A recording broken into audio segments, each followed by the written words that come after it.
welcome to another edition of Booty and Rachel. We're coming to you Thanksgiving weekend. Before you get all hyped up on that turkey and go fall asleep somewhere in the house. I don't know about you, Josh, but I always had that one uncle that would fall asleep somewhere up in a loft, usually at our log house, and he would snore so loudly that you could hear it all over the rest of the house. That one overweight uncle that ate too much. I know what you're talking about. We got so many kids running around, and my family is so big that I guess no one had a real opportunity to sleep. But football was always such an important part of our household. My dad being a coach, three other brothers playing football. It's like if there's a game on and the Cowboys are playing, we've got some great NFL matchups this week. But we were so in tune to I guess my mom cooking and the great food and football that we didn't have a chance to sleep. I tell you, there was one NFL game one year, and it was the Cowboys and the Lions, and the announcer said he couldn't hit the ocean if he was standing on the beach.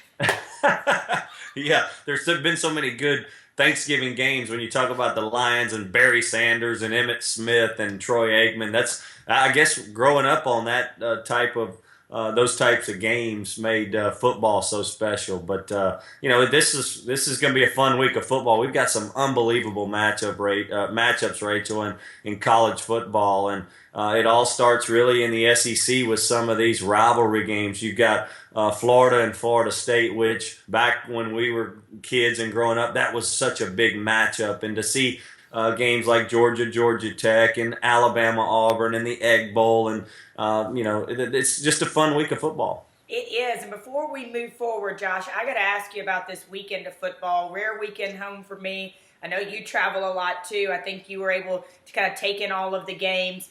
And I said to you the past couple of weeks that I just had this gnawing feeling that someone was going to take Ohio State down. I did not feel like they were going to come out unscathed the last couple of weeks. And that kind of game, I love those defensive, battle in the trenches, weather, grinded out physical game. That game between Ohio State and Michigan State was really one for the ages. It was. Michigan State's a good football team. I mean, they're a team that could potentially be in this Final Four, and a team that led by Connor Cook, a guy that's played a lot of football. Ohio State's played a lot of close games, not only this year, but even last year before they got real hot at the end of the season. They played a lot of close games, and so you knew it was just a matter of time before someone was going to sneak up and get them. And Michigan State was that on Saturday night, and they played great football. They played just well enough. It was a low-scoring game. Ohio State didn't move the football. Michigan State played great defense and just made just enough plays to win the game. And the field goal at the end was a 46-yarder, I think, 42-yarder, and that's a big-time field goal in that scenario. All right, so I did a show last night on Sirius XM, talked about this podcast, Gridiron Now, and we'll get to it, talked about LSU and Les Miles. But one of the things I wanted to ask you, Josh, was we got taken over with Ohio State talk, and I'm fine with that, particularly with Ezekiel Elliott, Urban Meyer, the game plan, the offensive game plan, or the lack thereof. Yeah. Is it okay ever for a player, or do you agree, let me back up, do you agree with Ezekiel Elliott in the moment, in the heat of the moment, emotionally calling out his coach, and then saying, hey, I'm not coming back? I think Cardell Jones did the same thing. What were your thoughts when you heard that? I don't like it because if you look at even at the professional level, and Ohio State's done such a good job. Ezekiel Elliott played fantastic last year in that playoff run, and I'm not saying he's deserving of saying that, but let's look at what happened last year in the Super Bowl and Marshawn Lynch. He should have got the ball on the one, and Seattle probably wins the Super Bowl, which is the biggest game in sports. And Marshawn Lynch never called out Pete Carroll for that call. Yeah, I should have got the ball probably, but it's football. You call what you do. The game's on the line. There's a lot of stuff going on. In the course of a game, big rivalry game against Michigan State, you've got J.T. Barrett who can make plays with his legs. They like to throw the ball. They like to stay balanced. Ezekiel Elliott got the ball 13 times. He rushed the ball for not nearly as much as he would have liked, but it's hard to call a coach out that's won 23 straight games and call an entire program out. I don't agree with what he did. He got a little too big for his britches, I think. Josh, I kind of said the same thing. My partner there, Andy Staples, said, he felt like it was okay.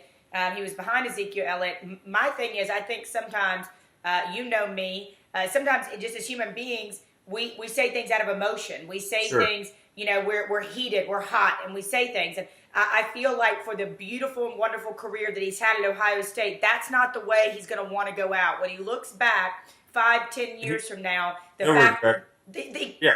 Really? He'll regret it because he had so many great moments, yet, there's a little bit of a negative that's going to shine. And, Yeah. and he is a great player. He said, I don't want to come back. He was just emotionally probably drained after the game and frustrated because he didn't touch the ball that much. But that's part of football. Sometimes you're not going to get the ball doesn't even bounce your way sometimes. I mean, he could have gotten the ball and fumbled the last drive, and someone made an outstanding defensive play, and it gone the other way, and he lost the game for him. So, I mean, who knows what would have happened in football? But for a player like that to call a staff out and to say those types of things, I don't agree with, because I don't think Urban Meyer, if Ezekiel Elliott gets the ball and does something negative for the team, would have called him out. So, Good point. I think he's got he's such a polished head coach that why be that type of player if you're dealing with that type of polished head coach? If your head coach was a pain in the butt and said some negative things about you and wasn't afraid to call people out, then maybe I'd make a statement. But Urban Meyer's not that type of guy. Interestingly enough, my mom listens to my radio show. She listens to all of our podcasts, and she'll email in and she'll talk about, different things. And she said something to me last night about, Ezekiel Elliott and his Heisman chances. And for this week, I found out that I'm going to be able to vote for the Heisman. I literally That's cried. awesome. Thank Yeah. you. I cried like a baby, Josh. I'm not Well, embarrassed. that's a big that really is a big honor when you're talking about voting for the Heisman Trophy and being able to cast your vote and it count. That's a big deal, right? So that's a monster honor, and there's no one more deserving than you, I don't think. I mean, there's a lot of people that's played. I know some of the past winners, they all get to vote, but that's a big time honor. Thank you so much, Josh. And what she said, and I'm curious what you think about it, is Ezekiel Elliott was you're not playing for the Heisman. I mean, you're playing for your team, you're playing for your future, you're playing for all those things. But the decisions that were made by the offensive coordinator and the head coach and the game plan, in effect, took him out of the game and may have taken him out of the Heisman hunt. And that's not by his doing, Josh. Yeah. You can look at it both ways. I mean, he was a Heisman Trophy candidate, but you don't want to be selfish either as a player. Derrick Henry, they played a bad Charleston Southern team or whoever Alabama played this week, and he didn't even play the second half, and he's the Heisman contender. He didn't have 100 yards rushing. He didn't pile up crazy numbers. Saban played him for a half. He had 68 yards, I think, on a dozen carries or something, and he got him out of the ball game, and he's going to get him ready for these next two big ones, and potentially 4 more games for Bama. But it's tough to call anybody out if you're a running back. I mean, if you're a Heisman candidate, yes, you want to put up the numbers. You'd like to do that. Everybody would love a chance to win the Heisman, but Urban Meyer's trying to win a ball game here. Yeah, and you talked about Urban Meyer and the coaching staff. One thing I said last night, and I think it bears repeating, is we're talking about Ezekiel Elliott. We're talking about the offensive game plan of Ohio State. But you said it at the beginning of this conversation, and that's Michigan State played a damn good ball game. And the more we talk about the game plan and the lack of Ezekiel Elliott, the more it takes away from Tyler O'Connor, a backup quarterback, 2 backup quarterbacks coming in for Connor Cook, one of them getting hurt, Tyler O'Connor getting it done, the kicker at the end of the game, and really Coach D'Antonio talking about the Michigan State Spartans elevating their play, taking it to the next level. They're kicking in right at the right time and hitting on all cylinders. Yeah, D'Antoni's a wonderful coach and a wonderful leader. And he goes, you know what, my guys know how to win. And that's where programs want to get to. They've knocked off Ohio State 2 out of the last 3 years in games that really mattered. And so for Michigan State to kind of vault itself over Urban Meyer and what's been a juggernaut the last 23 weeks of college football and last year's playoffs is, they haven't been beaten. So for them to knock them off, what a wonderful feeling. that they've had. And they've had some amazing games this year. The finish against Michigan was unbelievable. I mean, what a storied year for Michigan State, and them have a chance to go to the playoff now. Now everything's kind of shaken up in the Big Ten. Iowa presents some problems, and they'll play them in a couple of weeks. But Iowa's got to go to Nebraska this week and try to beat a Nebraska team that can knock off people and has knocked off Michigan State already. So the Big Ten is become fun. Absolutely. You talk about great performances, and I can't gloss over our man, my man, Dak Prescott. 7 touchdowns, 5 passing, 2 rushing against Arkansas. 500 yards passing. I mean, crazy. 6 touchdowns. And Josh, you know what I found pretty fascinating about that game was just kind of the timeline of that game. So Mississippi State comes out, they're dominating. Second half, pretty much Arkansas makes the adjustments. They shut them down. It's Arkansas's game. They look baffled. They can't move the ball. Then Dak Prescott leads them on a comeback from great graces, right? And then Brett Bielema makes a decision to take it out of his red-hot quarterback's hands and put it in his kicker's hands. And special teams, comes up big for Mississippi State. Was a crazy ball game. It is. And a couple of weeks ago, we saw Arkansas and Ole Miss play in one of those 50-something to 50-something games. If you really look at what Arkansas has done defensively, it's not been good. And I thought last week they held LSU to 14 points, and that goes to show. This is 2 weeks ago. Arkansas beat LSU, I think 28-14, and Arkansas was able to really put the clamps on LSU, and that goes to show me and everybody else in the country. LSU's offense is really bad. The other 2 games around that LSU game that Arkansas has played is Ole Miss scored 50 and Mississippi State scored 50. So Arkansas is not doing – Rob Smith, the defensive coordinator at Arkansas, is not doing a really good job of stopping anybody. And Prescott played out of his mind. But you're right, Brandon Allen and the quarterback for Arkansas had 7 touchdown passes, which is a school record. I think he tied an SEC mark for touchdown passes in a game. And they had every chance to win. It was just one of those – it was almost like a Big 12 game. No defense played whatsoever. And another big SEC game this weekend that'll lead to a very hot topic at the end of this podcast, LSU and Ole Miss.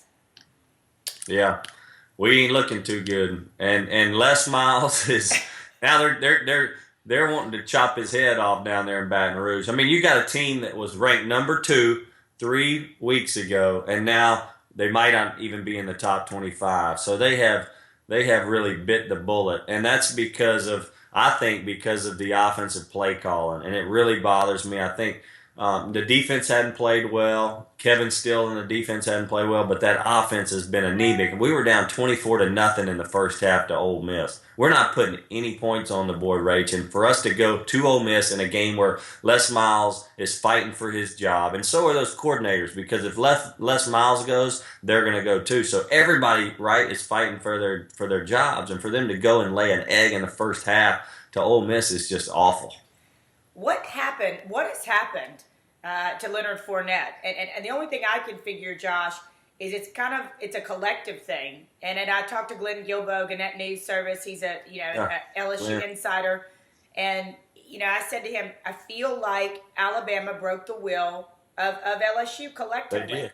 Well, they broke their dreams. That's one. I mean, Alabama did that to Georgia early in the season. They broke their dreams. They broke their national title hopes. They broke their SEC championship hopes. You break all the dreams at once, But what defenses have done against LSU is stack the box, make them become very one-dimensional because they can't run the football anymore. They figured him out, is what happened. Fournette is an animal. He's probably the best player in college football, him and Derrick Henry, no doubt about it. But, if you stack the box and there's no place to run and your offensive line isn't doing their job, and Brandon Harrison, our quarterback play and our play call, and there's nothing that we're doing outside of just handing the ball off or doing these toss dives that LSU is so famous for doing.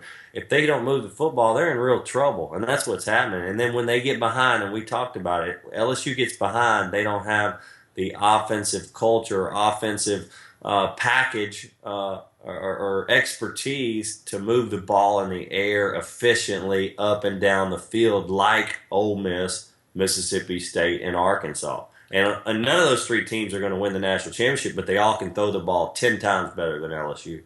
Well, we talked about the lack of the offensive culture and the passing culture there at LSU, and word comes this weekend after the way that they lost to Ole Miss. And congratulations to Ole Miss, by the way. You know, I still feel like as great of a coach as Hugh Freeze is, they need to learn how to put multiple wins together, multiple big wins, have that psychology of being able to stay at the top once you're there.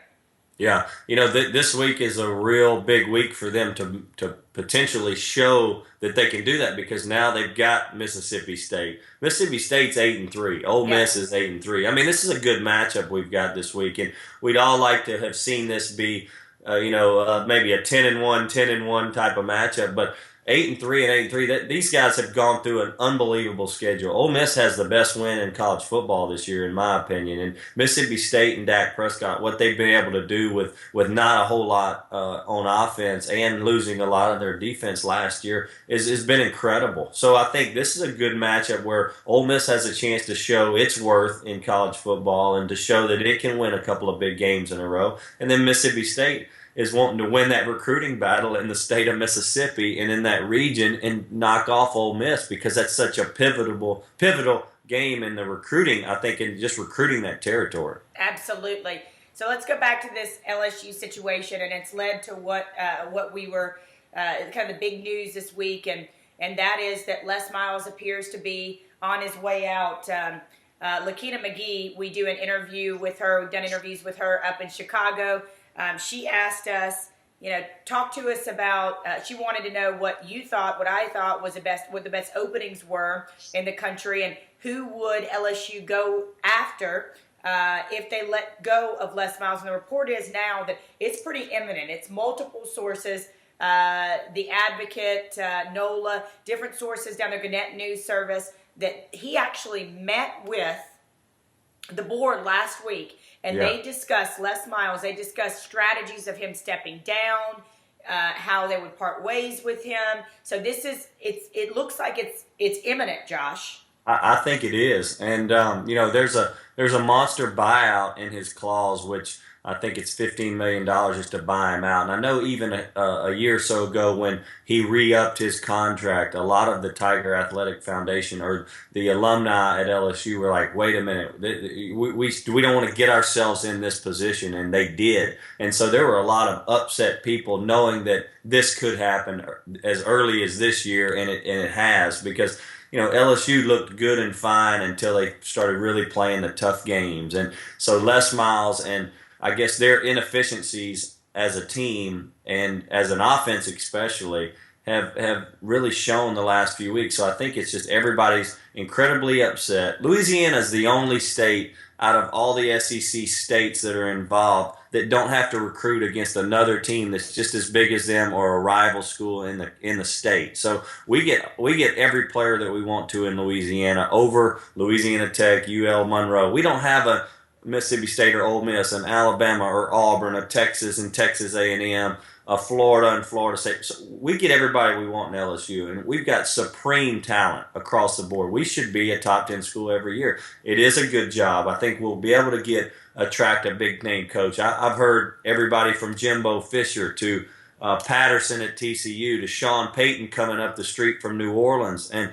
I think those are some really big names, and John Gruden even has been talked about. So he's talked about with every big opening. Everybody wants John Gruden, I know, and I don't know if LSU can attract John Gruden, but I think that there'll be a good coach come in. I think they need an offensive coach. I tweeted out last night that they should hire Lane Kiffin. And I just did that to kind of ruffle some feathers in Louisiana, because it'd be such a fun hire, and it'd be big national news and everything. But, I just think there's some candidates out there that would like to coach, because LSU's got those types of athletes. What you see, Rachel, and I don't want to get long-winded, but you see guys like Odell Beckham, who in college nobody really knew who he was. Yes. At the next level, he's an absolute superstar. Yes. Let's not hold our talent down. Let's find somebody that can really get these guys going down there, because if you could put the LSU offense in a TCU or Baylor type offensive environment,